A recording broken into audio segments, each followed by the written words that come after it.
Hello दोस्तों, स्वागत है आपका आपके अपने YouTube चैनल दिसार जीके जीएस क्लासेस में। दोस्तों, आप सब लोग कैसे हैं? उम्मीद करते हैं आप सब लोग अच्छे होंगे, स्वस्थ होंगे, मस्त होंगे और अपनी तैयारी बेहतरीन तरीके से आप सभी कर रहे होंगे। दोस्तों, हम आपको आरआरबी, एएलपी, सीबीटी एग्जाम के लिए basic science and engineering drawing की यूथ की ये जो बुक है उसके क्वेश्चन का सॉल्यूशन करवा रहे हैं, जिसमें दोस्तों आज हम इन्वायरमेंट एजुकेशन का चैप्टर जयमंडल एवं बायोम के सारे क्वेश्चन इस वीडियो में कवर करने वाले हैं। दोस्तों, वीडियो अच्छा लगे वीडियो को लाइक कर दीजिएगा, शेयर कर दीजिएगा, कमेंट कर दीजिएगा। चैनल पे नए हैं चैनल को सब्सक्राइब करके बेल आइकन को प्रेस कर लीजिएगा। और दोस्तों, हमसे जुड़ने के लिए क्लास की अपडेट के लिए आप हमारा टेलीग्राम चैनल ज्वाइन कर सकते हैं। टेलीग्राम चैनल का लिंक मैंने डिस्क्रिप्शन बॉक्स में आपको दे दिया है। तो चलिए दोस्तों, देर ना करते हुए स्टार्ट करते हैं आज का अपना सेशन और देखते हैं जयमंडल एवं बायोम से पूछे गए सारे क्वेश्चन। वनस्पति तेलों से बायोडीजल बनाने के लिए किस रासायनिक प्रक्रम में एल्कोहल के आर समूह को एस्टर के आर समूह से प्रतिस्थापित किया जाता है? दोस्तों, वनस्पति तेलों से बायोडीजल बनाने के लिए पार एस्टिकरण प्रक्रम में प्रक्रम में एल्कोहल के आर समूह को एस्टर के आर समूह से प्रतिस्थापित किया जाता है। दोस्तों, पार एस्टिकरण ट्रांस एस्ट्रिफिकेशन बायोडीजल उत्पादन के लिए सबसे सुविधाजनक तरीकों में से एक है, जिसमें उत्प्रेरक की उपस्थिति में एल्कोहल के साथ वनस्पति तेल या किसी भी ट्राइग्लिसरॉल का रूपांतरण शामिल है, जिससे एल्कलाइल एस्टर बायोडीजल और ग्लिसरॉल बनता है। क्या बनता है?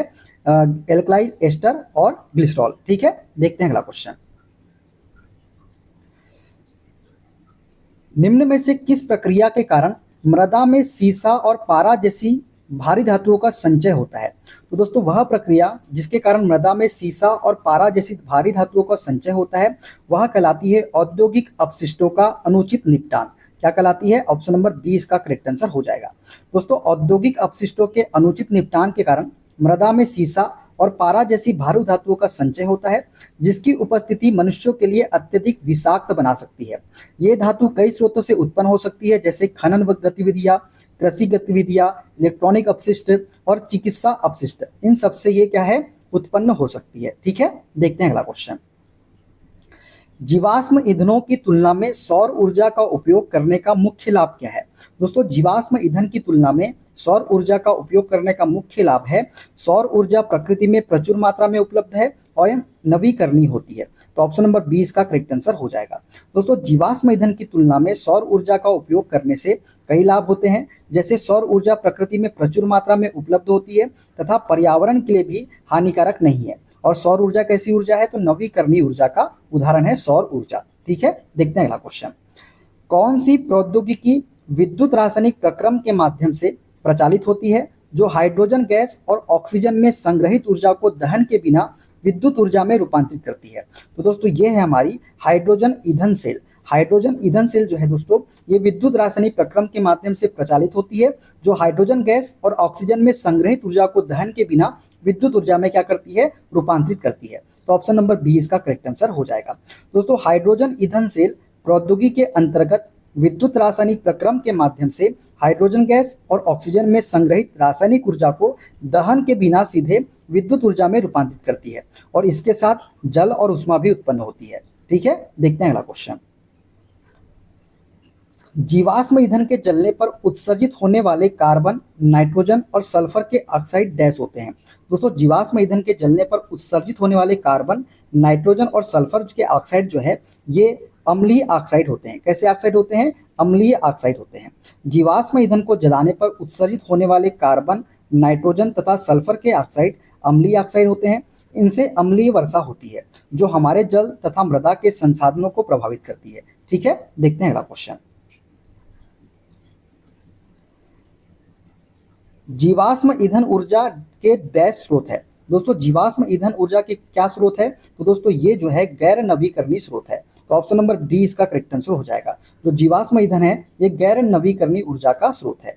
दोस्तों, जीवाश्म ईंधन ऊर्जा के अनवीकरणीय और गैर नवीकरणीय स्रोत है कोयला, तेल और प्राकृतिक गैस। ये सभी जीवाश्म ईंधन का प्राथमिक ऊर्जा स्रोत है। ठीक है, देखते हैं अगला क्वेश्चन। जीवित प्राणियों में क्रमिक विकास की दृष्टि से निम्न में से कौन सा एक क्रमिक विकास का सही अनुक्रम है? तो क्रमिक विकास का सही अनुक्रम है ऑप्शन नंबर बी शार्क, कच्छप और उदबिलाव। कौन सा? शार्क, कच्छप और उदबिलाव जो है ये क्रमिक विकास का सही अनुक्रम है।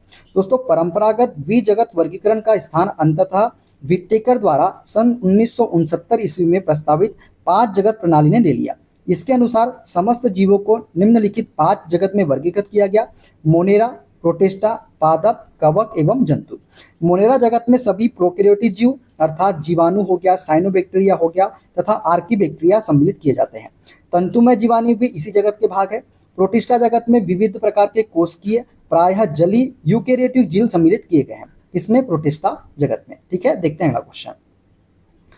पारिस्थितिकी तंत्र में एक टिकाऊ जैव समूह कहलाता है। दोस्तों पारिस्थितिकी तंत्र में एक टिकाऊ जैव समूह जो है ये संक्रमिका इकोटोन कहलाता है। क्या कहलाता है? संक्रमिका इकोटोन।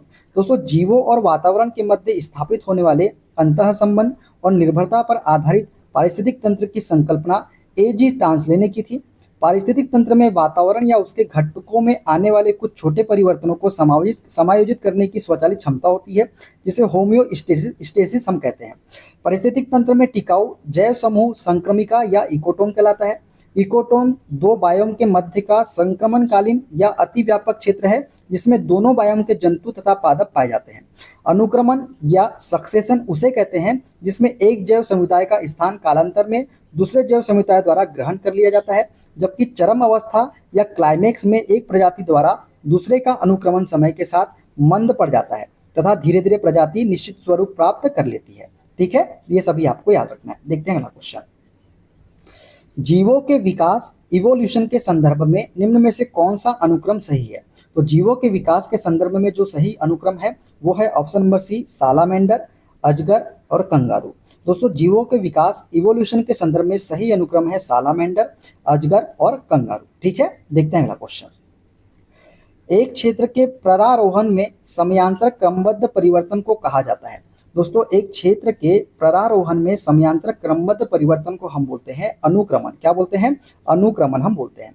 दो भिन्न समुदायों के बीच का संक्रमण क्षेत्र इकोटोन कहलाता है।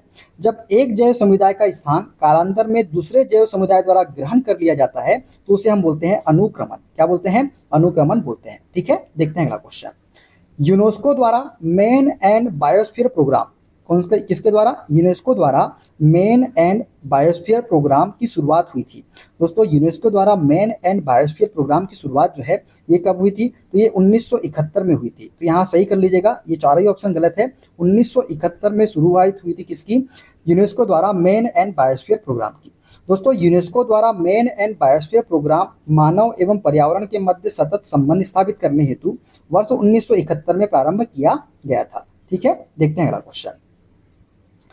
जीवमंडल आरक्षित परिरक्षण क्षेत्र है। दोस्तों जीवमंडल आरक्षित परिरक्षण क्षेत्र है अनुवांशिक विभिन्नता के। किसके?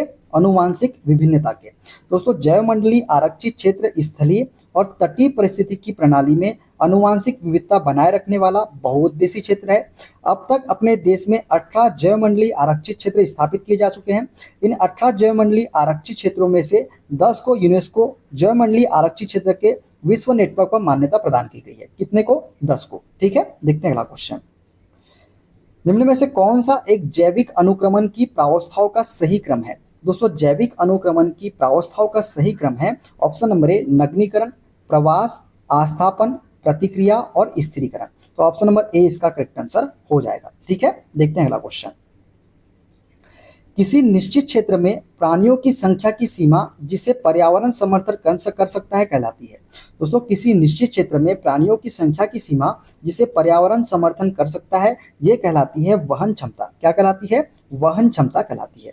किसी निश्चित क्षेत्र में प्राणियों की संख्या सीमा जिसे पर्यावरण समर्थन कर सकता है वहन क्षमता कहलाती है, जबकि जनसंख्या किसी इकाई क्षेत्र में रहने वाले लोगों की संख्या तथा जैव द्रव्यमान किसी क्षेत्र विशेष में उपस्थित जीवों की मात्रा है। ठीक है, देखते हैं अगला क्वेश्चन।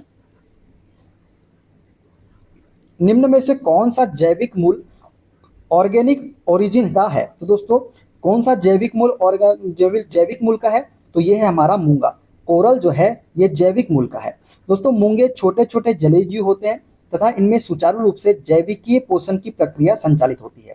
पारिस्थितिक की दृष्टि से ये अत्यधिक संवेदनशील होते हैं तथा वर्तमान में ग्लोबल वार्मिंग का इन पर प्रतिकूल प्रभाव पड़ रहा है। ऑस्ट्रेलिया में मूंगे की विश्व की सबसे बड़ी ग्रेट बैरियर रीफ है व हिंद महासागर महासागर रिक्त अन्य मूंगा क्षेत्रों पर भी दूषित पर्यावरण का प्रतिकूल प्रभाव पड़ रहा है, जिससे कि वह मृत होती जाती है। जैव विविधता की दृष्टि से यह अत्यंत महत्वपूर्ण है। ठीक है, देखते हैं अगला क्वेश्चन। वायुमंडल की निम्नलिखित परतों में से किस एक में आयनों की सांद्रता अधिक होती है? तो दोस्तों आयनों की सांद्रता जो अधिक होती है ये होती है बाह्य वायुमंडल, थर्मोस्फीयर में। ठीक है, तो ऑप्शन नंबर सी इसका करेक्ट आंसर हो जाएगा। दोस्तों बाह्य वायुमंडल की ऊंचाई 80 से 640 किलोमीटर के मध्य है। इसमें विद्युत आवेशित कणों की अधिकता होती है एवं ऊंचाई बढ़ने के साथ तापमान बढ़ने लगता है। इस परत में आयनों की सांद्रता अधिक होती है। वायुमंडल के इस परत से डी लेयर, ई लेयर, एफ लेयर, जी लेयर इत्यादि आवृत्ति की रेडियो तरंगे परावर्तित होती है, जिसके फलस्वरूप पृथ्वी पर रेडियो, टेलीविजन, टेलीफोन एवं रडार आदि की सुविधा प्राप्त होती है। संचार उपग्रह इसी मंडल में अवस्थित होते हैं। जो संचार उपग्रह होते हैं किसमें होते हैं? इसी मंडल में उपस्थित होते हैं। ठीक है, देखते हैं अगला क्वेश्चन। प्रतिशतता के आधार पर वायुमंडल में सर्वाधिक पाई जाने वाली गैस कौन सी है? दोस्तों प्रतिशतता के आधार पर वायुमंडल में सर्वाधिक पाई जाने वाली गैस जो है वो है हमारी नाइट्रोजन गैस। कौन सी गैस? Nitrogen gas. दोस्तों पृथ्वी के चारों ओर से घेरे वायु के विस्तृत फैलाव को वायुमंडल कहते हैं। वायुमंडल की ऊपरी परत के अध्ययन को वायु विज्ञान एवं निचली परत के अध्ययन को ऋतु विज्ञान हम कहते हैं। आयतन के अनुसार वायुमंडल में विभिन्न गैसों का मिश्रण इस प्रकार है। नाइट्रोजन 78.07% है, ऑक्सीजन 20.93% है, कार्बन डाइऑक्साइड 0.03% है एवं आर्गन जो है 0.93% है। तो ये सारी चीजें आपको याद रखना है। ठीक है दोस्तों, देखते हैं अगला क्वेश्चन। एस्किमो अपने घर इग्लू का निर्माण बर्फ से करते हैं, इसका क्या कारण है? दोस्तों एस्किमो अपने घर जो है इग्लू का निर्माण बर्फ से करते हैं। इसका कारण यह है बर्फ की दीवारों के बीच मौजूद हवा की अंदर की गर्मी को बाहर जाने से रोकती है। ऑप्शन नंबर बी इसका करेक्ट आंसर हो जाएगा। जो बर्फ की दीवारों के बीच मौजूद हवा होती है वो अंदर की गर्मी को बाहर जाने से रोकती है, इसलिए एस्किमो अपने घर इग्लू का निर्माण बर्फ से करते हैं। दोस्तों एस्किमो ध्रुवीय प्रदेशों में निवास करने वाली जनजातियां है जो बर्फ से अपने घरों का निर्माण करते हैं। इनके घरों को इग्लू कहा जाता है। एस्किमो बर्फ से घरों का निर्माण इसलिए करते हैं कि बर्फ की दीवारों के बीच मौजूद हवा अंदर की गर्मी को बाहर जाने से रोकती है, जिसके कारण घर के अंदर गर्मी का एहसास होता है। ठीक है दोस्तों, क्लियर है? तो दोस्तों ये थे आज के सारे क्वेश्चन। वीडियो कैसा लगा कमेंट बॉक्स में जरूर बताइएगा। वीडियो अच्छा लगे दोस्तों वीडियो को लाइक कर दीजिएगा, शेयर कर दीजिएगा, कमेंट कर दीजिएगा। चैनल पे नए हैं चैनल को सब्सक्राइब करके बेल आइकन को प्रेस कर लीजिए। मिलते हैं अगले वीडियो में। अपना ख्याल रखिए। Okay, bye bye, take care.